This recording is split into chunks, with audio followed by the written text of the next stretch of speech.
Good morning, good afternoon, good evening, ladies and gentlemen, wherever you may be in the world. Welcome to Gift of Healing TV. I'm Sarah Jane, and I am delighted for this program to be joined by Dirk Bulbrook. Dirk, thank you so much for agreeing to join me and for our topic of conversation for this evening. Yes, thank you very much for having me, for inviting me. No, absolute pleasure. And that topic is understanding trauma and helping yourself. Dirk, share a little about yourself. How come your interest in trauma? And I know from the conversation we had a few weeks ago that you've done an awful lot of research into trauma. Yes. Myself, I'm a hypnotherapist. I've got an education in Germany as a Heilpraktiker. This is specialist for natural therapies, and then in the Netherlands and the US as a hypnotherapist. Yes, and as you said, I did a lot of research, and there's such a saying that goes around in our circles that every research is me-search. And that is probably, it was the reason for me to dive a bit deeper into this field, to understand what's going on with me and my family. My parents are approaching the 100, so they may be the last witnesses from World War II. My father has had some terrible experiences. He couldn't go and finish his school because all the teachers were gone already, and the older students had to teach the younger ones. And then when the teachers were dead, they took the older students to go to war. And he was never a friend of violence, but he told me this story that when he was hiding with his friends and other soldiers waiting for the start of the fighting, he witnessed how the boy next to him, or the boy's head next to him, exploded. And then it was no more problem to kill someone. The rage came up and fired, and he shot anywhere, blind into the direction he thought the enemy was. And I have no idea, he never spoke about it, how many people he killed. He witnessed a lot of killings. And something similar happened to my mom. She grew up near Gdansk, or today's Gdansk, then it was Danzig. Her father was urged to go to fight shortly before the war finished. And 4 weeks later, he was dead. And his wife, with the 2 kids, were sent to the West. And while they were struggling through the snow, the winter of 44, 45 was one of the hardest anyone has experienced. They were captured by a bunch of Russian soldiers, and my mom was, I have no idea, dozens of times raped before they could escape. So my parents met then in northern Germany, and got 4 children, and they gave all these experiences to their children. Unwillingly, unconsciously, with no bad intentions, but this is a burden we had to carry, as well as they had to, because there was no help available. There was no therapy, no support, no one to support them. They were never treated for anything like that. This was just bad fate. Get over it. Mm-hmm. Yeah, and then I got to 3 siblings, 2 sisters and 1 brother. My oldest sister is an addict. The next one has gone through some kind of trouble. Someday I was a couple of steps ahead of her in my own research. So one day, 25, 30 years ago, I told her what had happened to us, something that she had hidden far under the carpet and didn't know anything about it. And when I told her about it, she went furious. She got in such a rage. I was such a bloody, dirty liar. And from then we had a break of around 10 years in which we didn't speak any word. It was more or less by accident that in a certain phase of the treatment of her Lyme disease, the recollection popped up. And in this moment, she saw clearly what had happened to her and to her sister and brother. But still, we are influenced by everything what happened. And I've been trying for many, many years to find out the best way to cope with it. You cannot make anything undone. It is what it is. But like the Buddhists say, pain is unavoidable, suffering is optional. So I wanted to sort out the best options for me and my family. Bless you for what all of you went through and everybody else that was affected so appallingly. And well, I say you hear stories here, but the stories you hear are of the people that have come back, men and women, who would not talk about it. They could not talk about it. Yes. There was silence about it. The one thing they never wanted to do was, I suppose, relive it in the telling. Yeah. And to be perfectly honest, the atrocities they will have witnessed and in too many cases had to be a part of. It's understandable that they really did not wish to speak about it. And I'm not belittling those traumas, because obviously today we have young servicemen and women who are out and they've been in various places around the world and they've also witnessed atrocities. Sure. And which is now why it's not called shell shock anymore. It's called post-stress. And I don't like the disorder on the end, because to me, it's not necessarily a disorder. It's an experience that they've had. It is stress. I don't think it's something that's going to be fixed by a pill, personally, because pills cannot support the aspect of you. This is the way I see it. The aspect of you that has had those experiences.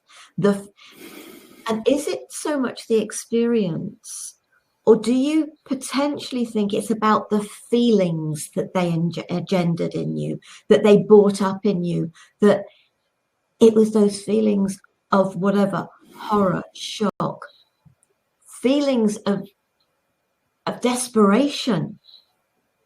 So is it the feelings that are the stress brought on by the experience? What do you think from the research you've done? Yeah, it's a real dilemma, because the worst thing was not to talk. So there was always this dark secret hanging above our heads, and nobody really knew what was going on. And we saw the people behaving in very strange ways, and we felt it in our bodies. We were ourselves involved in what went on. We were abused without bad intentions, as I said, but it was part of the coping of my parents. Yeah. And it's kind of contradictory, because talking about it is so immensely important, and that's exactly what is impossible. Yeah. Yeah. And the question is, how can we get out of this stuck state? And I know with the work that I do, I know from the traumas I went through, but because I was a tiny baby when what happened to me. And there is certainly no blame to my parents. What happened was an accident. The system has realized the errors they made. I was hospitalized for 3 months, which included my first birthday. The rules of the hospital were that parents could come and see their children for 1 hour every other day. The reality for me was that I saw my parents once a week for an hour. And they know the emotional damage now that does to children. I think you and your siblings, you weren't that old. So the traumas you personally were going through at this time, then added to by the fact that your parents were traumatized. What did my parents go through? Because after I'd been released from hospital, a few months later, my sister Gillian was born, and she died 9 weeks later. And initially, they were investigated because it was originally classed as a cot death. It was only after an autopsy that they discovered there was something the hospital had missed, because she'd spent half her life in hospital. Traumas happen within families. Trauma happens to each and every one of us. Birth is a trauma to us all. But because it happens to every single one of us, nobody even thinks about the birth trauma, what babies go through.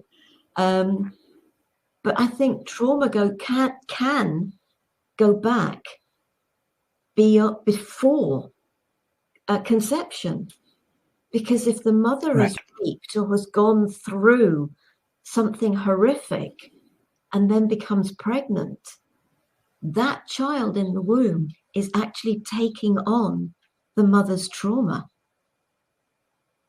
So where does trauma start in your life? Each and every one of us have it And this is where my thought process went into, is it about the feelings what happens brings about in us, as much as what happened? So I think, because there are so many different scenarios to do with trauma. To a child, one word can be traumatic. And I would never, ever underestimate what is traumatic to another person. Right. Even neglecting a baby is traumatizing. So your experience has clearly been a trauma to you. When you can't see your parents, then something essential is missing in your life. They have measured the stress hormone levels in babies when they are looked at and when they are neglected. And there's a clear difference between these both states. And it's absolutely necessary to watch them, to look them in the eyes, to smile, to sing, to touch them, to hold them near to your heart so they can hear and feel your heartbeat. And all these kinds of things are absolutely essential. 100%. And they know that now, but they didn't 65 years ago. And it was, yeah. And it is 65 years ago, it's probably coming up to the time about when I was sort of put into hospital. So, but it's not about, it's about how people can help themselves, isn't it? How people can support themselves. And it's also us sharing this to say, if something has hurt you and you are finding yourself affected by it, I know they talk a lot with post-traumatic stress about, especially with our service men and women, about night sweats, nightmares, and the lack of ability to be able to sleep for fear of reliving this in their sleep and in their dreams. But there are other things, aren't there? Because you can think, okay, I'm coping with this. And it is a coping mechanism for those of us who've gone through so many years of just having to get on with it. But then there are triggers. And I go back to our servicemen and women. If they've been involved in the a conflict of some sort where there's been gunfire, they can be walking down the street and a car backfires. And that can be a huge trigger for them. As I suppose for a child that was deserted in hospital, abandoned in hospital, parents appearing and then leaving the room is another abandonment on top of the one that already exists. So there are triggers that can occur that affect people. Yes.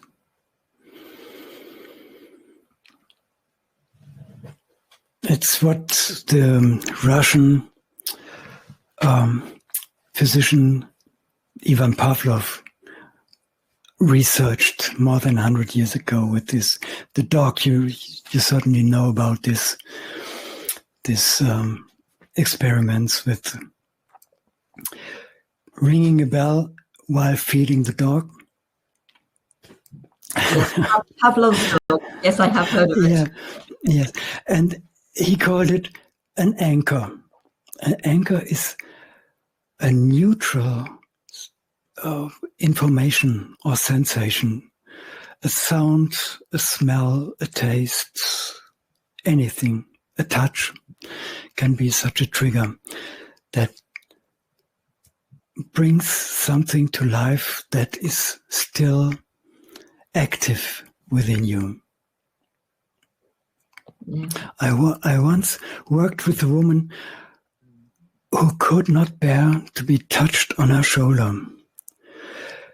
Do you know something about kinesiology? Yes. You make a muscle test and you Yes.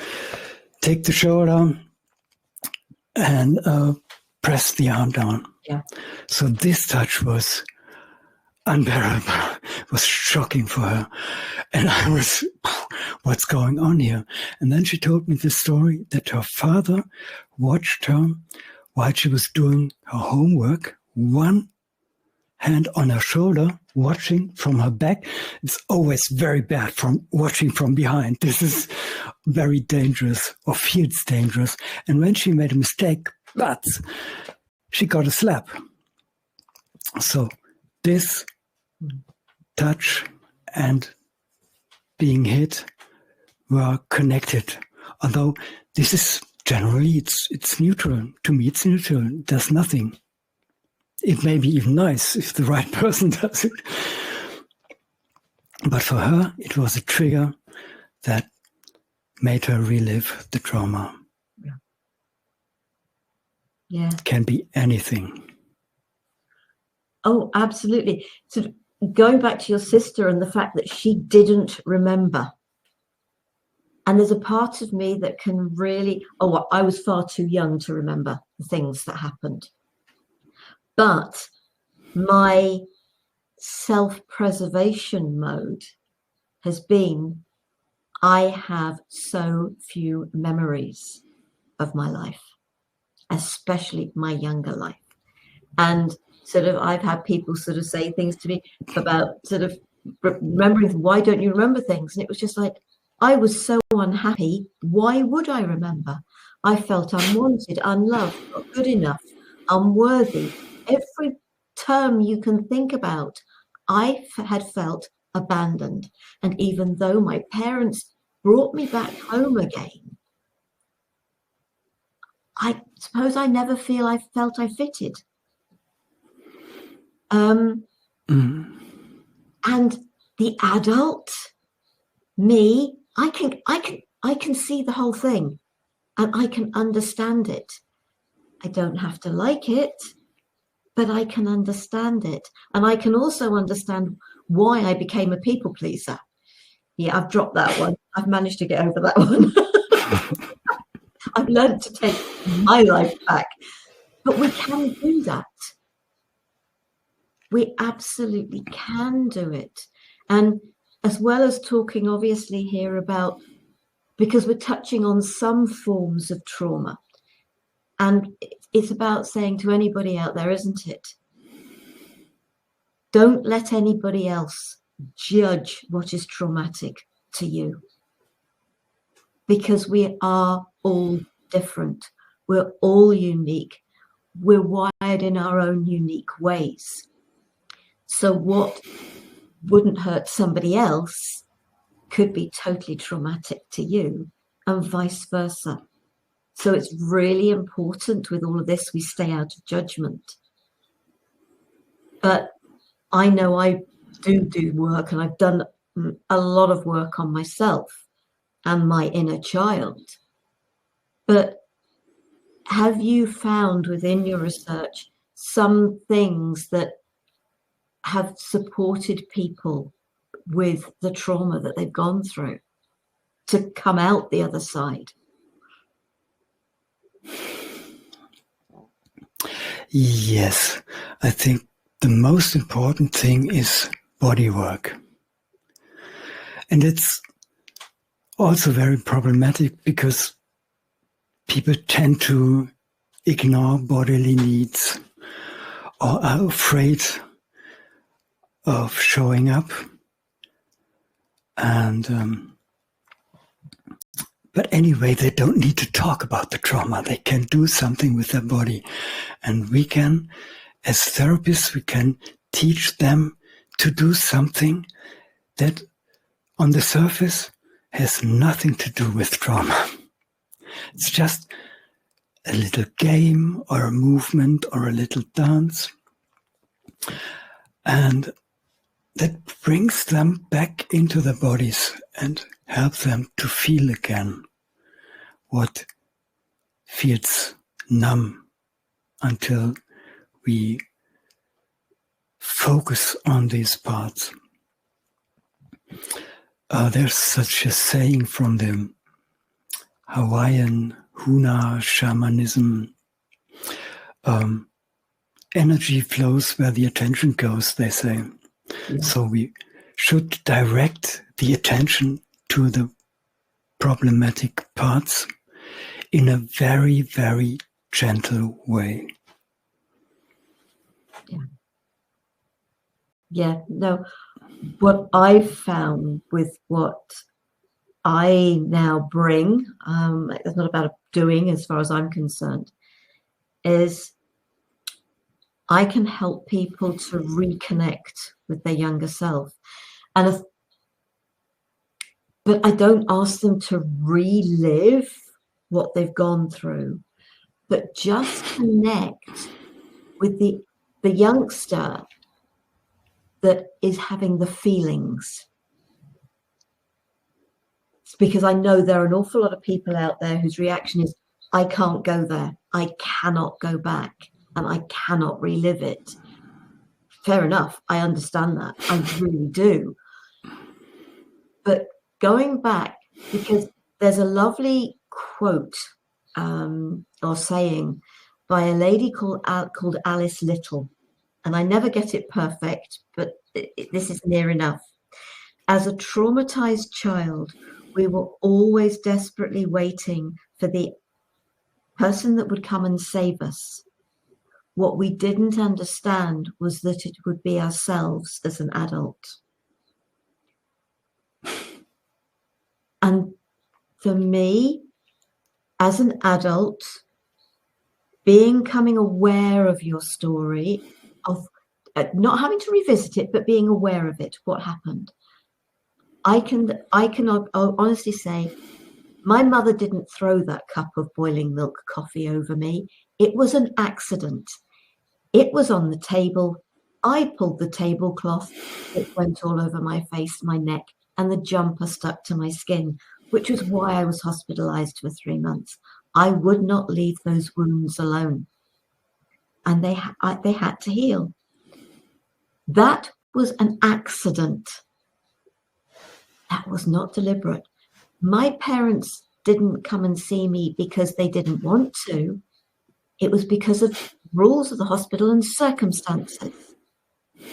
Then the understanding of the adult, things that couldn't be explained to the child.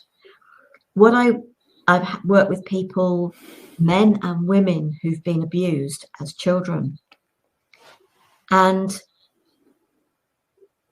I've asked them to think about what was their parents' life like and their grandparents' life, because so many things are learned behaviors. We witness them within the family home, and that is how we think life should be. And if you witness something that actually could be very much considered traumatic, but you then perceive, as a girl, you've witnessed your father beat your mother up, you're likely to end up in a marriage with somebody who'll beat you up. It's a learned behavior. That's how you think life should be. And the same goes the other way around. You know, a woman that beats her husband up. Children that abused in some way. Things that children witness. But what did the parents witness that happened within your childhood? What did the grandparents witness? How many generations did these things go back? So if we come back into the normality of not war, but absolutely accepting the fact that war is horrendous. And as the song says, war, what is it good for? Absolutely nothing. So never condone that. But helping people to understand the story of their parents, their grandparents, and going back down the generations, so we can get to the stage where we are saying, this stops with us.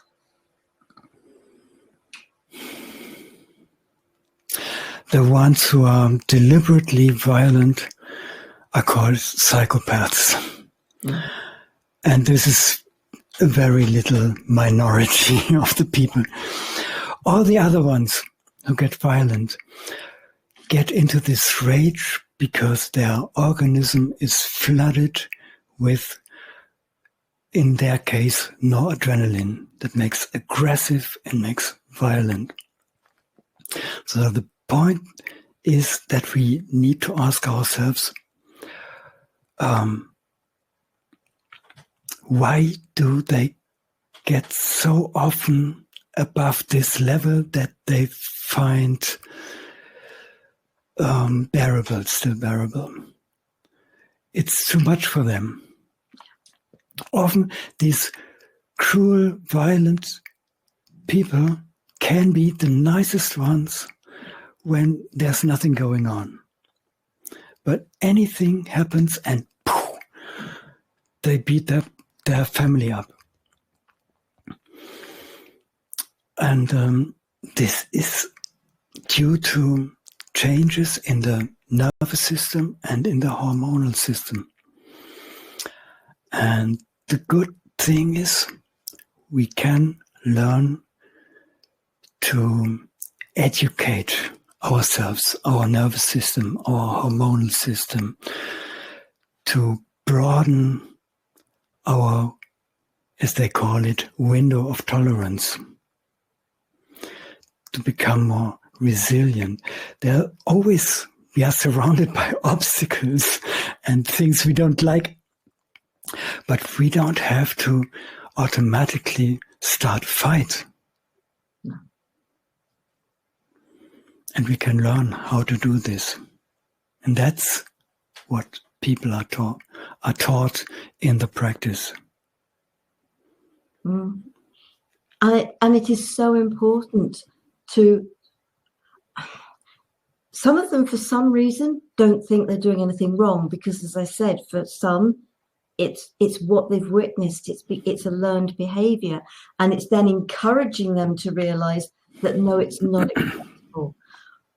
Working with the abused adults of their abused child, their inner child, it's trying to come to an understanding without condoning what happened, because I would never ever condone any form of bullying, abuse, anything like that. I really wouldn't condone it.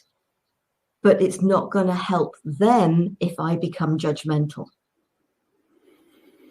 It's about supporting the person who's been on the receiving end and supporting. And I have found this.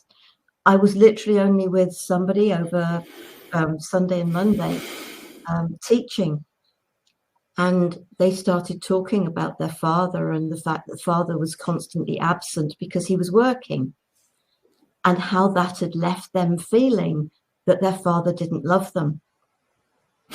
And then I asked her to think about what was her father's upbringing. And her father's dad had died when he was 10 years old. And so they lived, actually, I think it was a hard life. And he was determined that his family was not going to suffer the same, except for the fact that his absence created its own hardship. But with her talking about it and helping her understand that he was doing the best he could for them because he loved them. He wasn't there not because he didn't want to be, but because he was earning the money to keep them secure. And so I think it's important to think about the stories that go beyond our own aspect of what happened to us. But for the adult, because you could never ever have explained it to the child. But I know that I can help people, and I'm not doing this to say come to me. But there are people out there that support people to reconnect with aspects of their inner child, that can support people. And so there are many different ways, and some people some people I've heard say, no, you've got to take them back and they've got to relive. And it's just like, for those who are able to do that, that is great. But there are lots of people, the last thing they want to do is relive what they went through.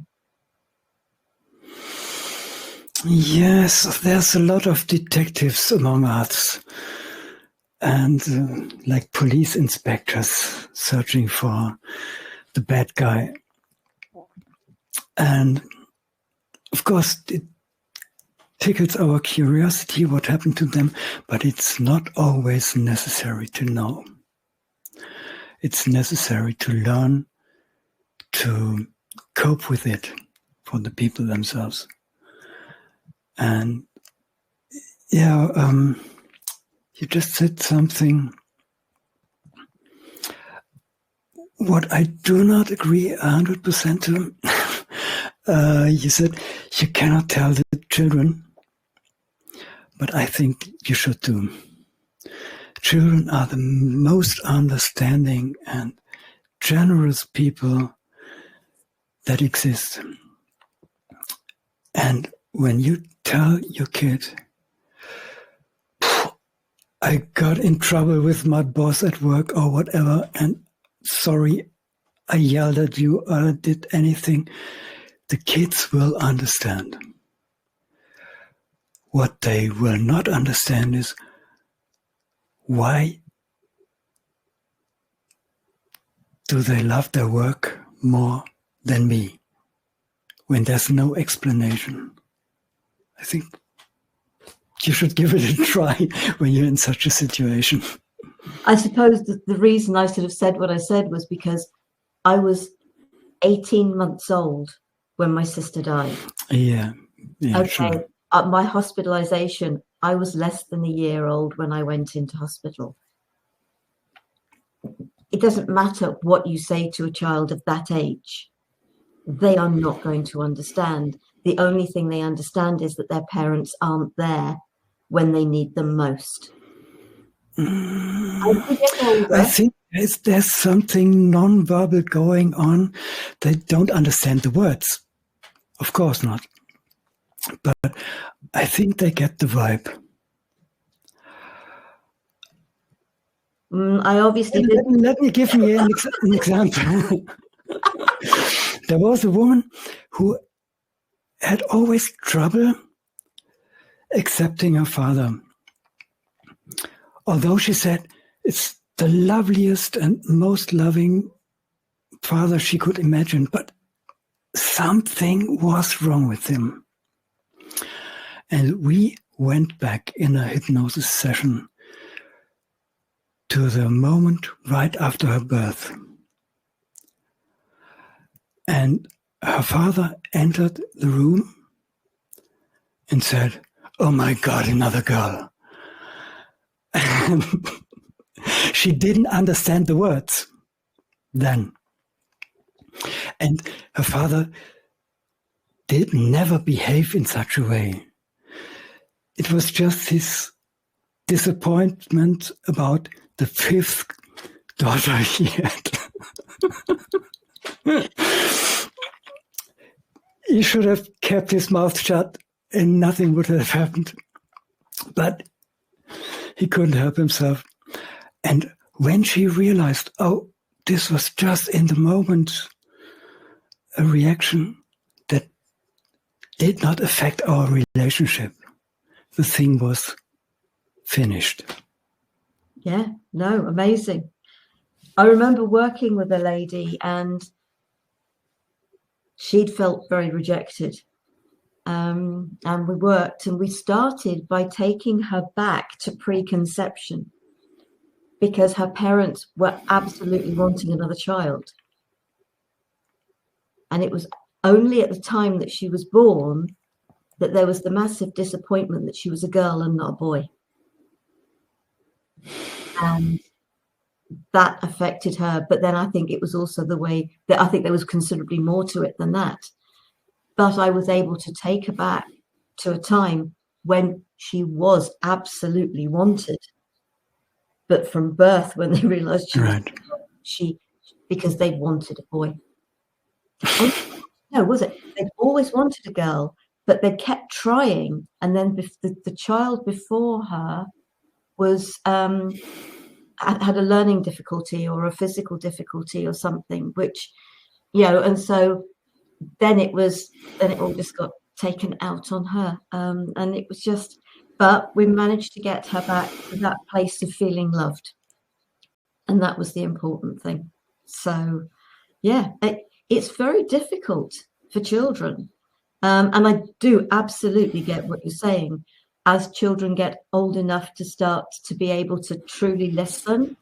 But also, yeah, obviously that particular child, there's an energy there that they picked up on.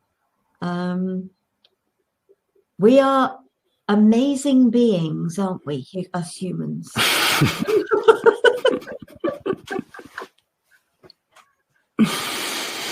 Yes, we are. I'm very complicated. Oh, yes. But it would be so boring if we weren't.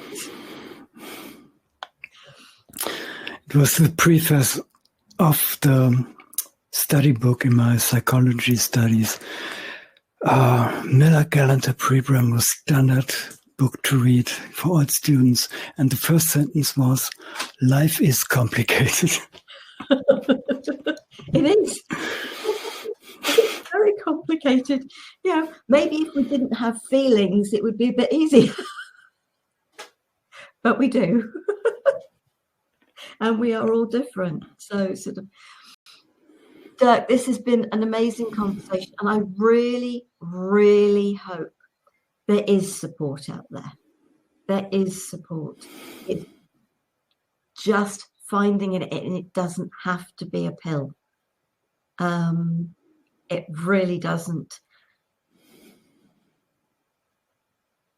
We're coming to the end of the program. Is there anything that you would like to share? I'm going to put your website address up, and I'll make sure it's underneath the video on YouTube as well. But is there anything you'd like to share before we close the program? I had prepared a couple of ideas for demonstration purposes of exercises if you want to join. If you think that's a good idea to finish. Yeah, fine. Yes. Because the people who can not help themselves are mostly living in the stress part of their autonomous nervous system. And one skill is to stop that and go back in their so-called vagus regulation. And there's a simple exercise that we can do together to return from stress to relaxation. And it has to do with acupuncture. There are 2 acupuncture points. They are in the face, right in front of the ears. There's this bone that you can touch, and underneath the bone, there's a little deepening. So do it like this, into the deepening, and the thumb go to this angle of the jaw. There's another deepening. So you are in this position. And now comes the crazy part. Of course, you should be grounded, both feet, both soles on the ground. And then try to massage very gently, slowly, these points while you exhale. And you exhale for 5 seconds. You count to 5. And you inhale only for 4 seconds. And another thing, the last thing, when you exhale, please hum. So like hum and exhale at the same time. Okay. Yes, you exhale through the nose, or keep your mouth shut so that the lips just touch each other softly, slightly, so that there starts a vibration that goes to your, from your mouth over the cheeks to these acupuncture points for a minute or so. So you would start with the deep breathe in, and then for 5 seconds,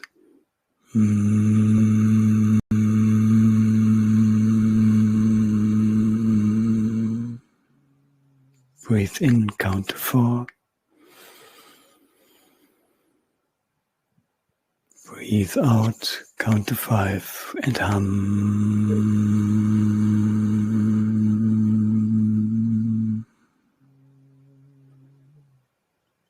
Breathe in, count to 4.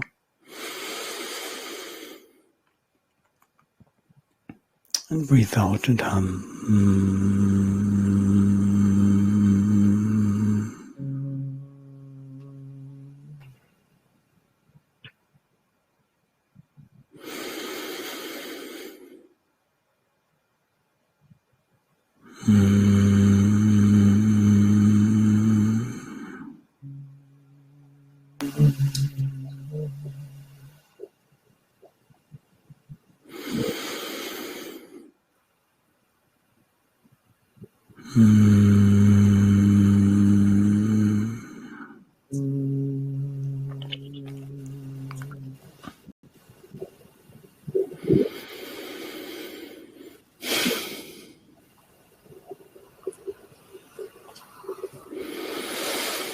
You can do it whenever you want, twice a day or so, when you feel stressed. And do it when you're alone.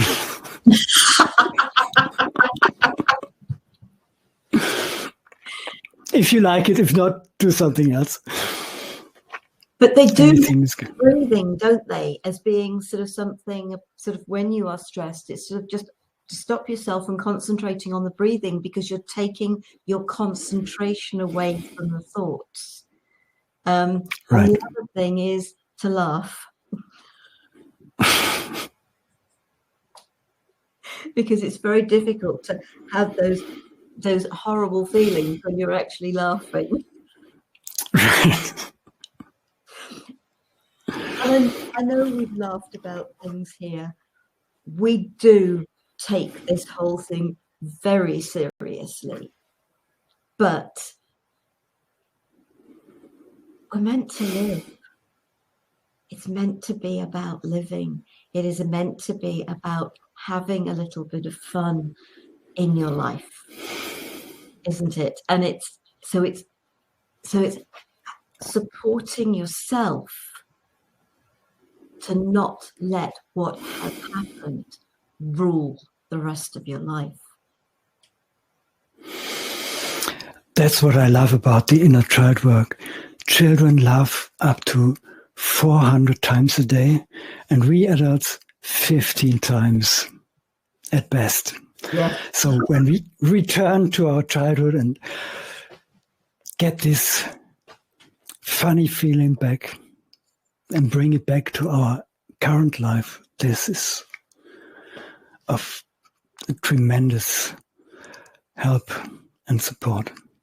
Oh, absolutely. One of the things I say to my clients as they're leaving, because I live very close to the seaside, but it doesn't matter. Go and find something else. And it's just like, you got time, go and take your inner child down to the sea, go and have a paddle, have an ice cream, build a sandcastle, just let the child come out to play.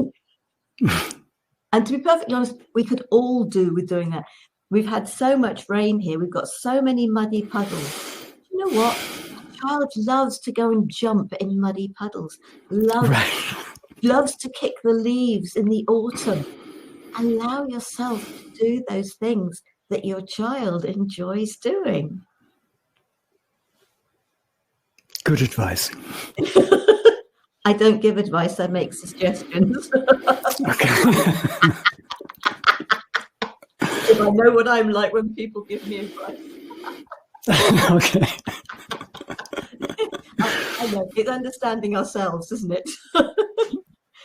But it's just from the things that we do ourselves. You know, it's just like have a little bit of fun, have some experiences in life, but some good experiences in life.